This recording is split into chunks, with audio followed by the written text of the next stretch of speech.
Ay. Okay, sa nagkadrama tayo. Dapat dito pa din yung mukha mo, tas unti-unti kang... Hindi na, okay. Kasi bigla seryoso na. Ngayon, hindi makaget. Ang pangit na luha mo, ba't ganyan? Parang sinabog. Hindi ganyan, dapat patak-patak lang. Teka lang ha. Dami mo lumuhan.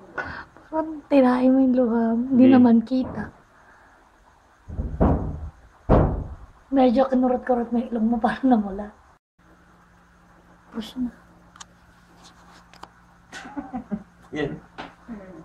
Nakapause eh. Ay. Oh, ikaw na. Kahit short lang. Saan magawa akin, naiya ako eh. Magyari ka talaga yun. Oh, dahil naiya ako eh. Again. May game. Game.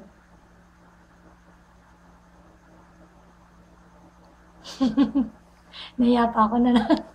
Happy birthday, Ate Lisa. Marami kang magagandang mga bagay na na-share sa akin. Nung start ng buhay namin ni Dan bilang mag-asawa, marami kang na-share. Marami kang naituro sa akin kung paano maging isang mas mabuting asawa. Tapos, may mga advices ka din para sa akin, para kay Judah. So, hindi ko rin siya nakakalimutan. And, na-apply ko na din siya ngayon. Pero, ang pinaka hindi ko nakakalimutan kay Ate Lisa yung pagiging fashionista niya.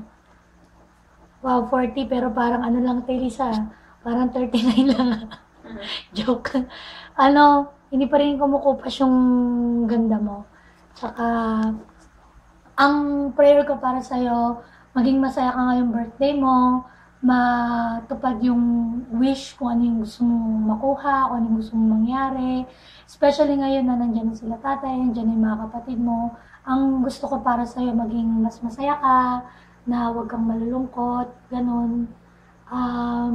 Sana dumating yung panahon na pag mamit kita in person kasi ever since sa cybernet lang kita namimit eh. So, happy birthday Ate Lisa, ingat ka dyan. Mwah! Hindi mo pa siya nabit mga dahil. Diba? Cool yan. Talim niya yan.